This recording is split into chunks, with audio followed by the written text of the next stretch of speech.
Another video, man, and today we have Tupac, all of Tupac's beefs explained. You feel me? This is a 27-minute videos from hip hop content. This is probably gonna be the last Tupac video that I do until we kickstart his album.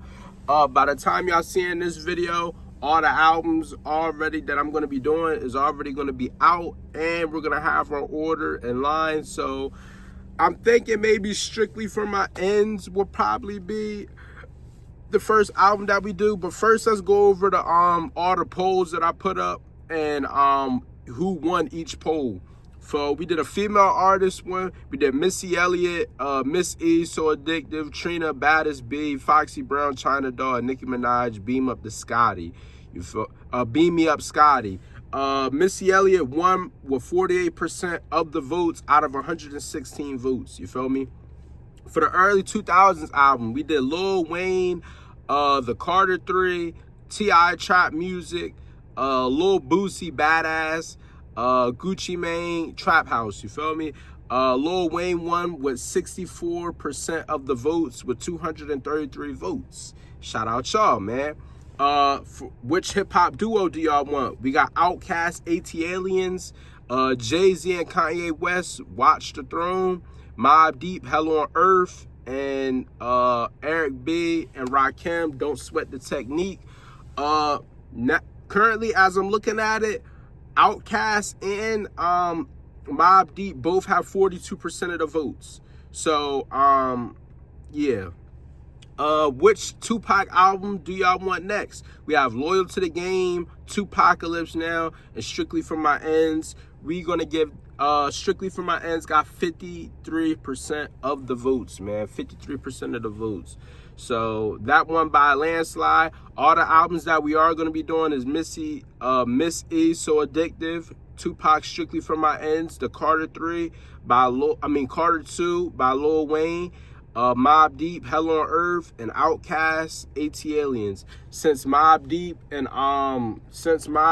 AT-Aliens, since both of those albums got 42%, or when I made this post, it was 43, 42. Since they're so close and since they're at the same rating, same votes, I'm gonna add Hell on Earth as the bonus track. You feel me? That is gonna be the bonus album that we do. So yeah, man.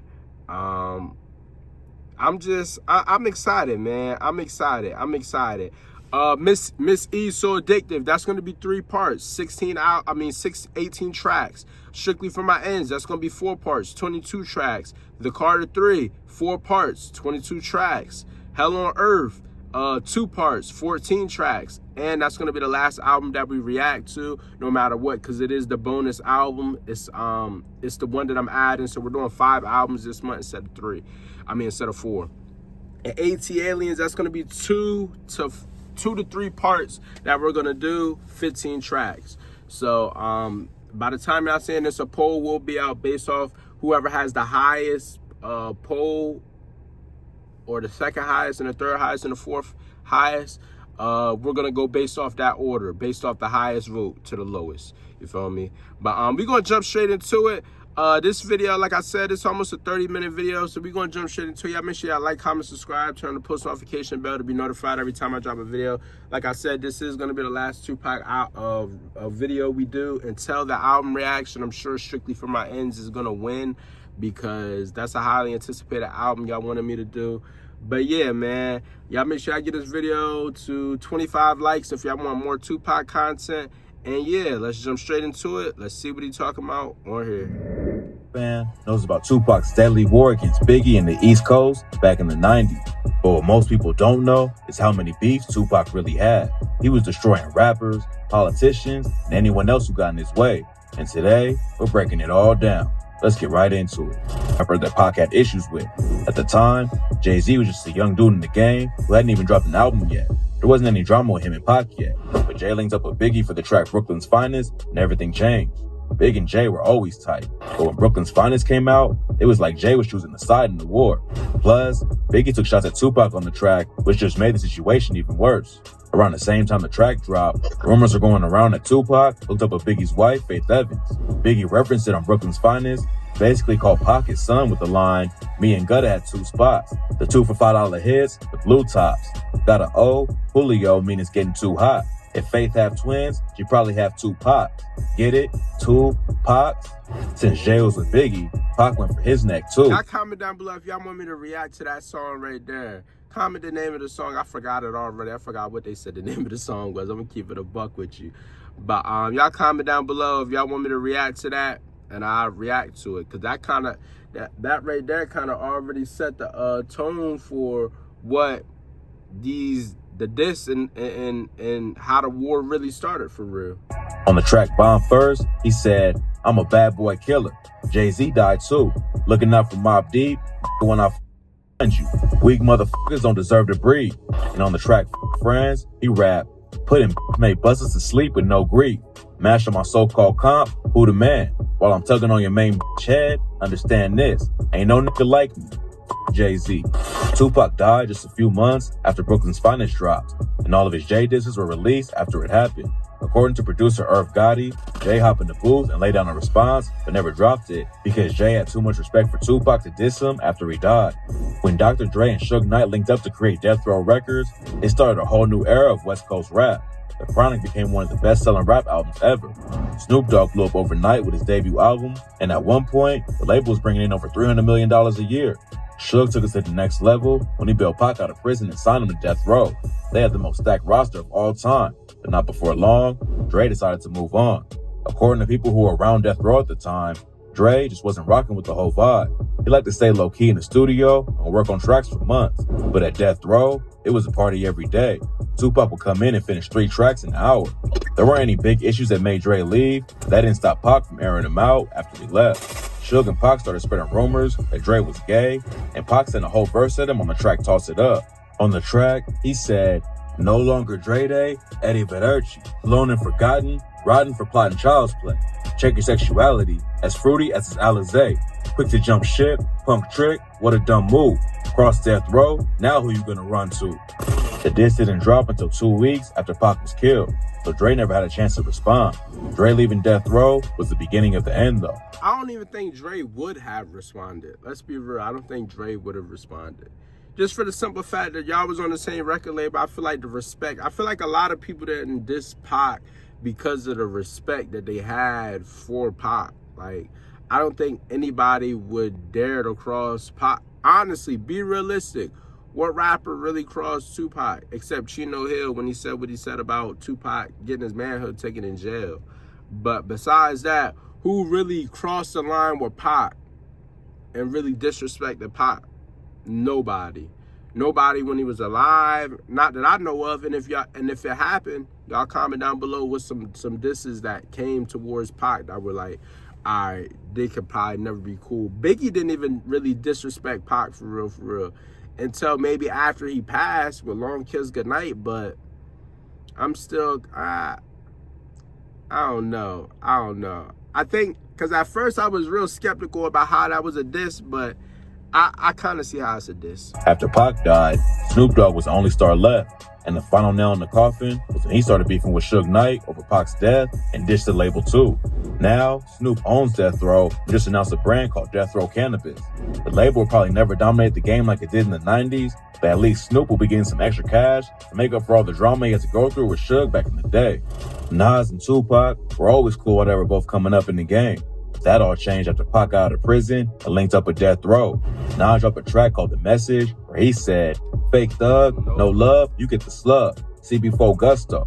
Your luck low, I didn't know till I was drunk though. You freak played out, get f***ed and ate out."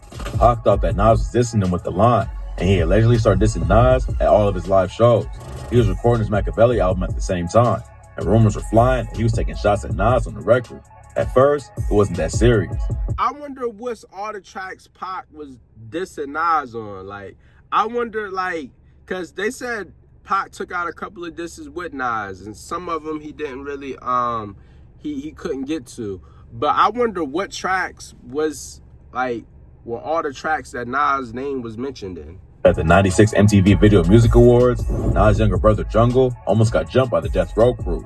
Jungle knew they were beefing with Mobb Deep at the time, so he started yelling, "Yo, Mobb Deep in the house, I'll take a Death Row chain." The Death Row guys left and came back with Pac, and that's what Jungle told him. He snatched his chain right there. All the Death Row dudes surrounded him with razor blades in their hands, and Jungle heard one of them say, "Death Row, we here to die." Jungle realized how serious the situation really was. Luckily for him, Pac and his crew let him go. But then, Nas and Pac ran into each other after the awards show and almost started a bloodbath, according to Napoleon from the Outlaws. Snoop says the two crews met at Bryant Park, and Nas had 100 shooters with him. The way Napoleon tells the story, though, both sides were evenly matched, and everyone had guns on them. Pac and Nas walked right up to each other, and nobody knew it was about to go down. But instead of throwing hands or getting anyone killed, they just talked it out. Pac brought up the alleged diss from the message, and Nas told him he heard about the Machiavelli diss. After they squashed it, they had plans to meet up in Vegas, but Pac was tragically killed before they had the chance.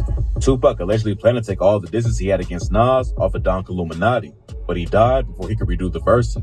On Against All Odds, he said, "Lord, listen to me. God don't like ugly. It was written. Ayo Nas, your whole damn style is bitten."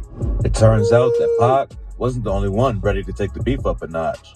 Last year, an unreleased Nas track leaked where he took shots at Pac and said, "From tube socks and Timbs to blue rocks and Benz, who got the ends? The type of Tupac pretends. To all who shine, guess who got revenge?" What is that? What is that? What's that diss right there? What's that song that leak? Because why nobody told me about a leak with Nas dissing Pac? Why? Come on. He took shots at Pac and said, "From tube socks and Timbs to blue rocks and Benz, who got the ends? The type of Tupac pretends. To all who shine, guess who got revenge? I won't showboat, my flow choke you." Nas and Tupac going back and forth with diss tracks could have been legendary, but they never had any real beef. The situation got tense at the MTV Awards, but luckily, they were able to squash it before Pac was killed. Biggie, Pac, and every other artist in gangster rap was a target of a civil rights activist named C. Dolores Tucker. Tucker hated rap. He even tried to get music Dolores Tucker, you a mother. Yeah. stores to stop selling records. Pac clapped at her on tracks like How Do You Want It, where he raps, "See Dolores Tucker, you's a muff. Instead of trying to help a you destroy a brother. Worse than the others. Bill Clinton, Mr. Bob Dole. You're too old to understand the way the game's told." He aired her out again on the track Wonder Why They Call You a and said, "Dear Miss Dolores Tucker, keep stressing me. F***ing with the motherfucking mind. I figured you wanted to know. You know, why we call them and maybe this might help you understand. It ain't personal, strictly business, baby, strictly business. So if you wonder why we call you, you wonder why we call you bitch." After Pac died, Tucker tried to sue his estate for damages over the lyrics and said they caused emotional distress and invaded her privacy. The case was thrown out though, and it only made more rap. Why would you sue a man that passed away? You could have sued him when he was alive. You decided to sue him when he passed away. The respect is gone. Sent shots at her in their music. On the track Church for Thugs, the game said, "Hatred in my soul than Pac had for Dolores Tucker." Lil' Kim dropped the track rocking it and said, "See Dolores T, screw her, I never knew her." Even Eminem sent a shot on the track Rap Game with the line, "Tell that See Dolores Tucker suck a beef with Pac turned out to be a pretty bad decision." Yo, what? Eminem tripping. I never knew her. Even Eminem said, and why is Lil' Kim jumping into this? Wasn't she rocking with Biggie? Like, why is you dissing her? You have nothing to do with her, right? What she got to do with Dolores Tucker? Shot on the track Rap Game with the line, "Tell that See Dolores Tucker suck a beef with Pac turned out to be a pretty bad decision for Tucker." It just put her in the spotlight even more. Plus, it inspired a whole new wave of rappers to clown her whole movement. After Tupac got out of prison and signed a death row, he got tied with Snoop Dogg off the jump. But while Pac was going to war and sending shots at everyone who crossed him, Snoop was trying to leave the gangster image in the past. In '93, Snoop was involved with the death of a dude named Philip Woldemariam. They had some issues, and Woldemariam allegedly put a gun to his head at a video shoot. Then one day, Woldemariam tried to run Snoop out of his neighborhood, and Snoop's bodyguard ended up killing him. Snoop eventually beat the murder case, but the whole experience... Why was he facing a murder case if he ain't even pulled the trigger? You can't take the responsibilities of what your security... That's at the end of the day, the security's a man too. He got to take on them. He got to take on them charges just like you. You shouldn't even be taking them. as the money getter, as the person that's paying your security, you should not be taking those charges. Come on. Made him realize he wanted to switch up how he moved. He wanted to make peace with the dudes on the East Coast because he never had any personal issues with them. But Suge and Pac weren't on the same wave. One day, all the Death Row dudes were in New York. Snoop went on the radio and showed love to Biggie and Diddy. Pac and Suge took it like Snoop was choosing the other side. And everybody iced him out when they got back to the hotel. The next day, Suge split Snoop and his bodyguards up. Snoop thought something was about to go down. When they all got on a private plane to go back to LA, Snoop says he grabbed a fork, knife, and blanket and sat down in the back of the plane and waited for it to pop off. Luckily, nobody jumped him on the plane, but the situation still wasn't cool. So I walked to the back of the plane, give me a blanket, grab me a knife and a fork, put the blanket over my nose right here, my little black glasses on, and ride like this the whole flight, hoping one of them come for me so I could stab at everybody on this mother. Snoop tried to talk with Pac when they landed. Tupac ignored him, and they went separate ways. Just a few days later, Pac was shot and killed in Vegas. Snoop rushed to see him in the hospital, and he says he fainted when he saw Pac unconscious in the hospital bed. Pac's mom told Snoop, "My baby ain't never seen you weak. I don't want you to be weak in front of him. You go in the bathroom and fix yourself up, and you go back in here and you talk to him and you tell him how you feel. My baby loves you." Snoop just wanted peace and wasn't switching sides, but Pac and him never had the chance to talk it out. They both had a lot of love for each other, but the war between the East and West Coast was too heated. I don't know how they had a lot of love for each other, but Snoop be lying. Snoop be lying. You feel me? That's what y'all told me. I don't know what's true and what's not true, but from what I know, Snoop be lying. You feel me? For Pac to back down. According to rumors, Pac told people he wanted to link back up with Snoop as soon as he got back from Vegas to squash it. But tragically, it never happened. Back in 1992, Pac wasn't a superstar yet. That didn't stop the vice president from going after him. A state trooper in Texas had pulled over a dude named Ronald Ray Howard, who was listening to a bootleg copy of Pac's first album, Apocalypse Now. It's not clear exactly how everything went down, but Howard ended up shooting and killing the state trooper. And he tried to claim that Tupac's music was what made him. He was saying Tupac music influenced him to kill an officer or something. Like, what? Like, I get it, but then again, I don't, because in this generation, we got a lot of crash out music in this generation. It definitely do influence you. I'm not gonna lie to you. It definitely does influence you to want to go crash out. But you got to be that man or that one to chill out. Do it. Dan Quayle was the vice president at the time, and he said that Tupac's music shouldn't be released at all. He said, "Once again, we're faced with an irresponsible corporate act. There's absolutely no reason for a record like this to be published." Tupac wasn't going to back down from anyone, no matter how much power they had. And on the track Peep Game, he clapped back with, "Got my hands on my Glock, eyes on the prize. First sucker jump, first sucker die. Give me mine, give me mine, give me mine, like I told you. Hard as a boulder, motherfucking soldier. Boom, bam, boom, it's a stick up. Vice President Dan Quayle, eat a dick up." Sending shots at other rappers is one thing, but Tupac took it to the next level, and he dissed the second most powerful dude in the country at the time and came out on top. The night Tupac got shot at Quad Studios in New York. What? The vice president was going to drop a diss? I mean, he had no choice but to come out on top. It's not like the vice president was going to drop a diss and be like, hey, Tupac, I don't like what you said, but I like what you had. Then I get it back like, y'all seen the good, like, nah, he not about to rap. Come on now, he not about to rap. I mean, and what can he do? It's freedom of speech. So it's not like he could have stopped his music, because that's violating his rights. You feel me? Freedom of speech. So, come on now. It's crazy. It's nothing that the vice president really could have done. He's the vice president. He's not even a president, man. Like, come on. Change history. Before then, he was tight with Biggie and a lot of other East Coast dudes, and there weren't any issues between California and New York. But after Pac got robbed and shot 5 times, everything changed. That night, he was hired by Jimmy Henchman to record a verse for a rapper named Lil Sean. According to rumors, Biggie was going to be on the track too, and was in the same studio with Diddy at the time. Pac rolled up with his homie Stretch and 2 other dudes to the studio, and when they got in the lobby, 3 dudes rushed him with their guns out.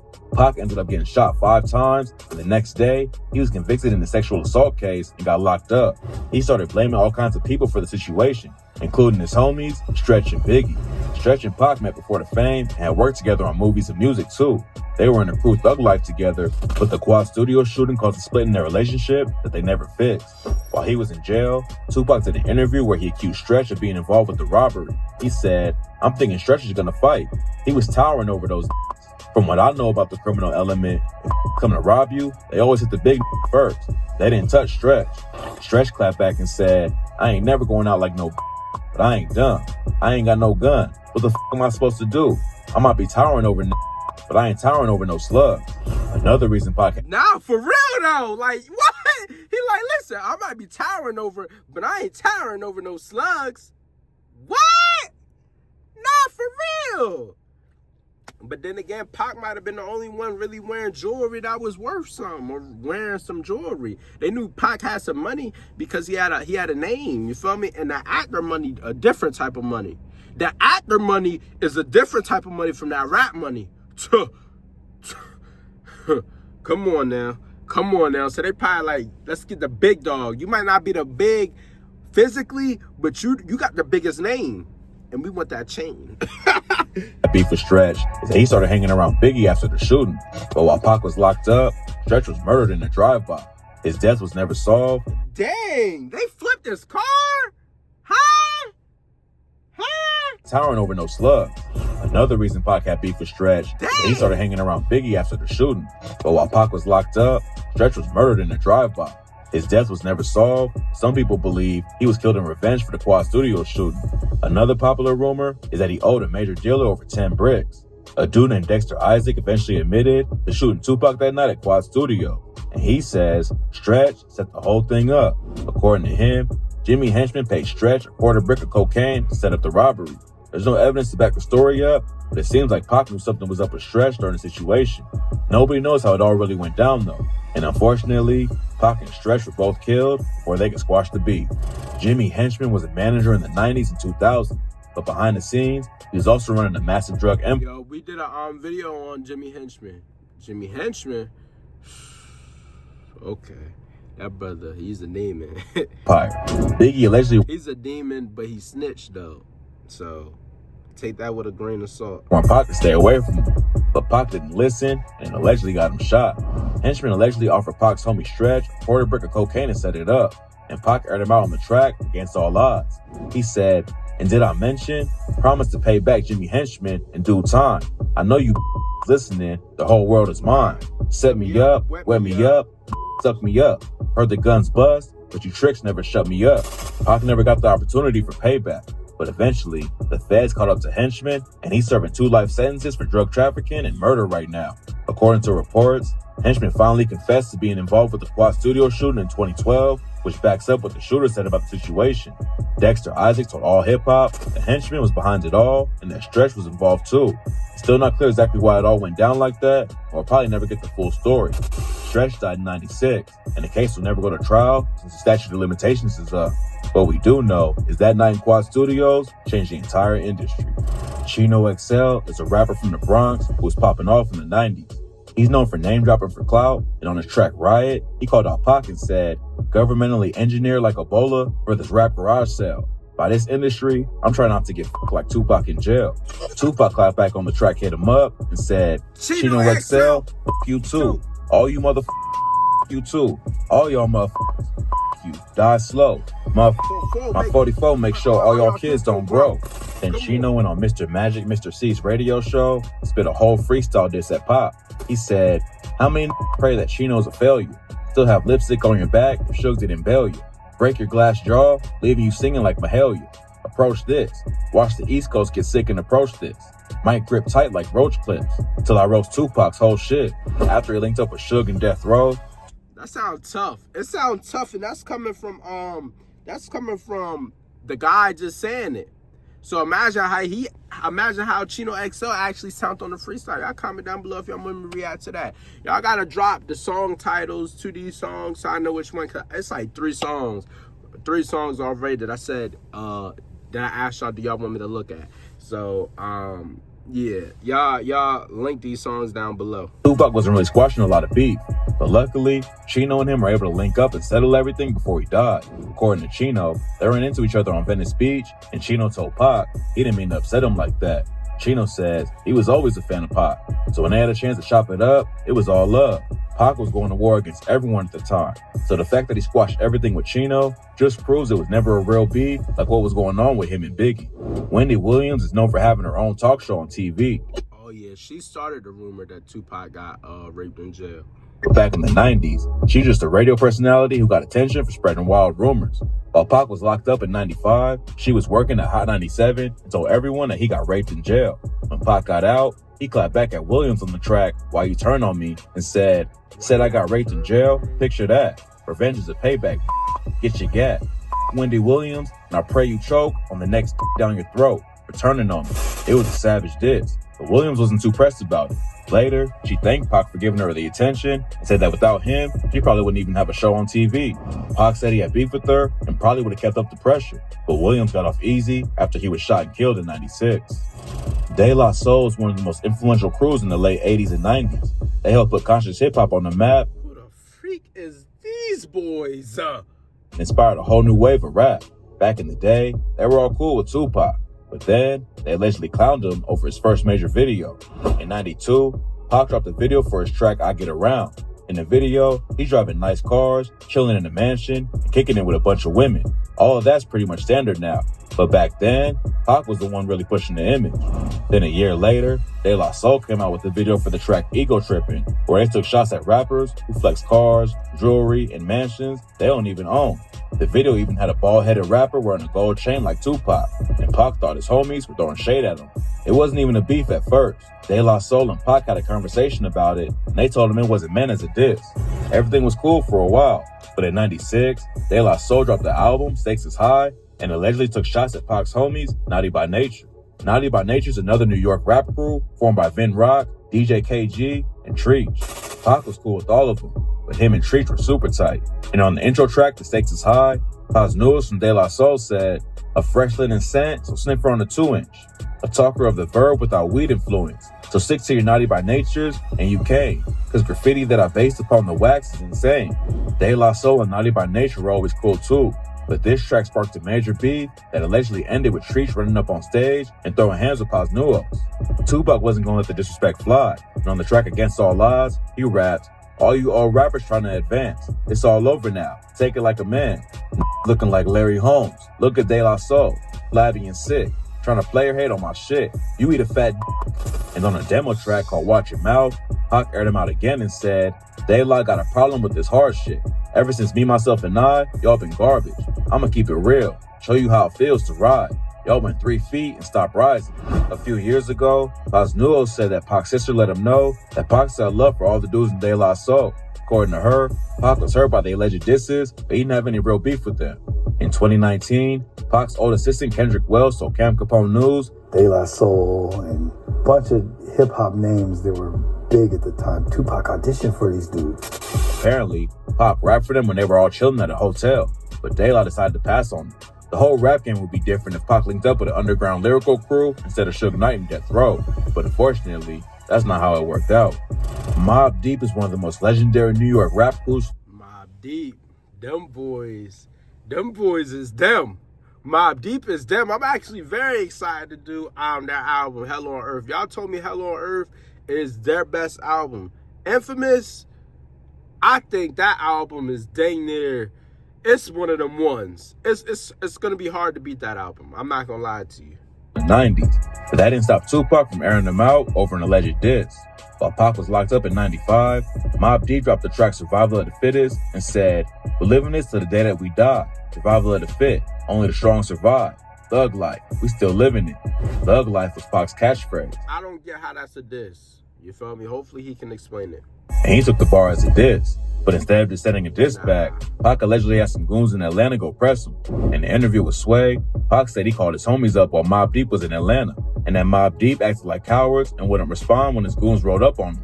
Then Pac took the disrespect to a new level when he dropped Hit 'Em Up and clowned Prodigy from Mobb Deep for having sickle cell anemia. On the track, he said, "Oh yeah, Mobb Deep, huh? You wanna f*** with us? You little young ass motherfucker. Don't one of you got sickle cell or something? You f***ing with me, you f*** around and have a seizure or a heart attack. You better back the f*** up before you get smacked the f*** up." Mobb Deep clapped back with Drop a Gem on them and said, "It's too not. Knocked out the box and got rocked. Got raped on the island. You officially got. Kick that thug shit. Buy a magazine on some love shit. Keep it real, kid, cause you don't know who you f***ing with." Tupac died just 2 weeks later, didn't have time to respond. Havoc from Mobb Deep said Pac dissing them was actually a good thing because he just gave him more attention. It's not clear if Pac actually sent dudes after them or not, but Havoc says they never even saw Tupac in person. Back in 2012, Prodigy had an interview with ThisIs50.com. He said, "I wanted to kill that jump him, cut him, shoot him, all that shit." The situation was getting serious. But after Pac died, Mobb Deep actually pulled Drop a Gem on them from the radio. They kept the track on the album, but taking it off the radio shows that even Pac's enemies had a lot of respect for him at the end of the day. LL Cool J is a legend in the game, but he's not really Why do they have beef? I need to hear this. known for beef. That all changed back in '95 though, when he dropped the track I Shot Ya with Prodigy, Keith Murray, Foxy Brown, and Fat Joe. According to people around him at the time, Pac was paranoid that everyone was against him after he got set up and shot at Quad Studios. I Shot Ya wasn't even a diss at him, but Pac still thought LL Cool J and everyone else on the track was sending shots. After the track came out, Keith Murray ran into Tupac and his crew at the House of Blues. They almost got into a knife fight. Murray told the Breakfast Club that one of Pac's homies walked up and asked him about the track, and Pac came over too.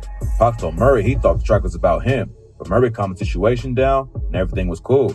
Murray says everybody had knives on them that night, and the situation could have gone left at any second. But luckily, nothing popped off and everyone made it out alive. Rap fans know about Pac and Biggie going to war and bringing the whole East and West Coast into it. But what a lot of people don't realize is that they were actually tight back in the day. They linked up for the first time after Biggie had a local drug dealer in LA set up a meeting with Pac, and they hit it off from the jump. Pac was already popping off, and he would bring Biggie out on stage with him in New York. And when Big would come out west, Pac let him crash on the couch. Pac even allegedly tried to get Biggie to join his Thug Life crew, but Big wanted to start his own wave and created Junior Mafia instead. Biggie and Pac recorded a few tracks together and planned on doing more. But then Tupac was robbed and shot at Quad Studios, and everything changed. According to some reports, Biggie and Diddy were in the studio that night when it went down, and Pac started to believe they were involved. Pac got locked up before anything could happen, but then Biggie dropped the track, Who Shot Ya? On the track, he said, "Who shot ya? Separate the weak from the obsolete. Hard to creep in Brooklyn streets. It's on, fuck all that bickering beef. And I switches all that. G's up. One false move, get switch cheesed up. Clip to tech, respect, I demand it. Slip and break the 11th commandment. Thou shalt not f with North Sea Papa. Fill 1,000 deaths when I drop you." Biggie said the song wasn't about Pac. That didn't stop Tupac from taking it as a diss. He said, "Niggas been talking shit all while I was in jail. Even if it ain't about me, you should be like, I'm not putting it out because he might think it's about him." Biggie might not have meant the track as a diss, but according to Kirk Burroughs, Diddy knew exactly what would happen when they dropped it. Burroughs is the former president of Diddy's Bad Boy record label, and he says Diddy wanted Pac and Biggie to beef because it would sell more records. The situation was already heating up. Then Suge Knight made the war official at the '95 Source Awards. He had just linked up and made a deal with Pac, and Suge got on stage to call out Diddy and the whole East Coast. Questlove called it the day that hip-hop died. After that night, it was war. A month later, Suge's homie Big Jake was allegedly murdered by Diddy's bodyguard. Then Snoop Dogg's trailer was shot up while he was filming in New York. Pac already had issues with Big and Diddy over the whole Quad Studio situation, but now the beef was on a whole new level. Then Pac dropped Hit 'Em Up, and aired out Biggie, Diddy, and everyone else who wasn't rocking with him. He opened the track with, "First off, f your bitch and the clique you claim. West side when we ride, come equipped with game. You claim to be a player, but I f your wife. We bust on bad boys, for life. Plus Puffy trying to see me, weak hearts are ripped. Biggie Smalls and Junior Mafia, some mark ass." Then Pac called Diddy out and said, "Puffy weaker than the fucking block I'm running though, and I'm smoking Junior Mafia in front of you." Biggie's crew wanted to respond to the track, but Biggie stopped him from sending dissing. Lil Cease was in Junior Mafia. He says Big still had love for Pac and didn't want to make the situation worse by clapping back. Unfortunately, Tupac died before they could squash the beef. And rumors say Diddy was involved with the hit. A retired LAPD cop named Greg Kading investigated the case and says Diddy paid a Crip named Keffy D $1 million to take him out. Keffy? Keefy? Huh? According to Kading, Diddy was running scared after his bodyguard allegedly killed Suge Knight's homie. Suge was trying to get back, and Diddy decided to beat him to the punch. Kading thinks that Suge and Tupac were both supposed to be killed, but Keffy missed Suge and only murdered Pac. After Pac died, Suge... Keefy D wasn't the one that shot Pac. It was Orlando Anderson, which was his nephew. Keefy D was in the passenger seat. It was a driver. It was two people in the back seat. The person that was behind the driver shot, I think, or I think it was. I don't know where. I forgot where Orlando Anderson was. I don't know if he was behind his uncle Keefy D, and he reached across and shot. I don't know if he was behind the driver and shot. I think he was on the behind the passenger seat, and the guy that was supposed to shoot Pac kind of got scared. He was kind of bluffing, and then Orlando Anderson snatched the gun out of his hand because, you know, he already mad. You feel me? He just got jumped. He got beat up on, and then I heard they got drinks afterwards, so they was kind of under the influence. He was already mad. That brother was stress drinking, and he shot Pac. Allegedly knew Diddy was behind the shooting, and 6 months later, Kading says he paid a dude named Poochie $13K to kill Biggie in LA. If Diddy and Suge Knight were involved with the situation, everything would... $13K? You paid $13,000 behind the shooting, and 6 months later, Kading says he paid a dude named Poochie $13K to kill Biggie in LA. If Diddy and Suge Knight were involved with the situation, everything would have been different. Pac and Biggie had a lot of love for each other and could have squashed the beef. But after Suge and Diddy turned the coast against each other and went to war, it was only a matter of time before somebody got killed. Most people know Xzibit as a dude who used to host Pimp My Ride. He came up as a battle rapper in New York and almost sparked a beef with Tupac back in the day. On the track How Do You Want It, Tupac said, "All I want is money, the fame. I'm a simple man." A few months later, Xzibit dropped the track Paparazzi and rapped, "Only for the money and the fame. It's a shame. In the rap game." Pac took the line as a diss, but Xzibit says they ran into each other at the House of Blues and everything seemed cool. That's why he was shocked when the Don Illuminati came out and EDI Mean was on the record dissing him. On the track Bomb First, Mean said, "Got a little question for that nigga that made Paparazzi. If you ain't in this rap game for the motherfucking cash, man, then what is your motherfucking purpose?" According to Mean, Pac told him to handle the Xzibit situation because he thought Paparazzi was a diss. Xzibit was confused when he heard it, but luckily, he ran into Mean later and they were able to clear it all up. They squashed the beef and even linked up on the track One Nation. But unfortunately, Xzibit never got to talk to Pac about the situation before he died. Ice Cube is a West Coast legend because of his work with NWA, but Pac started having issues with him after Cube allegedly jacked his style. While Pac was on the way up in the industry, Ice's career was going down. He hadn't fallen off completely, but he wasn't one of the faces representing the West Coast anymore. And after Tupac dropped Hit 'Em Up, Ice switched up his style to be more violent and aggressive. Ice links up a Mac 10 and Dub C to form a crew called the West Side Connection and dropped the track Bow Down. A lot of people thought Ice was trying to rap like Pac. And in an interview with Rob Marriott, Tupac said, I dig Ice Cube. I looked up to him. But because I looked up to him and I studied his style, mastered his shit, I know what he's doing is wrong. His shit ain't selling, so now he's going on the war shit. According to DJ Assassin, that wasn't the only issue Pac had with Ice Cube. Tupac wanted his friend Yo-Yo to hop on this track Dear Mama, but she was on a Cube's label and he allegedly blocked her from working with Pac. Assassin said Pac was heated over the situation, but never blew up into a real beef. Rumors say Pac planned on dropping a diss track just aimed at Ice Cube. He was killed before it dropped. It's not clear if Ice was really trying to copy Pac, but he's lucky that the diss never got out. Pac wasn't afraid of beefing with anyone, not even the most famous pop star of all time. According to Napoleon from The Outlaw, this is not a beef. This was not an enemy. Like, Michael Jackson was not an enemy, man. Pac was supposed to link up and record a track with Michael Jackson. He says Pac was stoked about getting the call and told his whole family he was going to be working with MJ. But the situation didn't turn out like it was supposed to. Pac went to the studio to record. When he showed up, Jackson wasn't there. The record label dudes wanted Pac to just lay down his verse without even meeting MJ. But Pac took it as a sign of disrespect and left the studio. That's not the only story about Pac and MJ. According to QD3, who produced Pac's track To Live and Die in LA, Pac tried to get MJ on his track Thug Nature. But by that time, Jackson had already linked up with Biggie on the track This Time Around. He didn't want to switch sides in their beef. A singer from Death Row named Danny Boy called Cutie 3 Story Cap though. According to him, MJ was a huge fan of Pac, and Suge was tight with his whole family. So there's no way Jackson decided not to work with Pac over the Biggie situation. Another wild story about MJ and Pac comes from a comedian named Bruce. Biggie and Michael Jackson got a song though? The freak?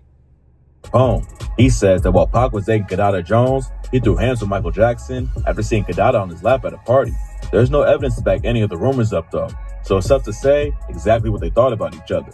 One thing's for sure though, a Tupac and Michael Jackson collab probably would have broken Billboard records if they ever linked up in the studio.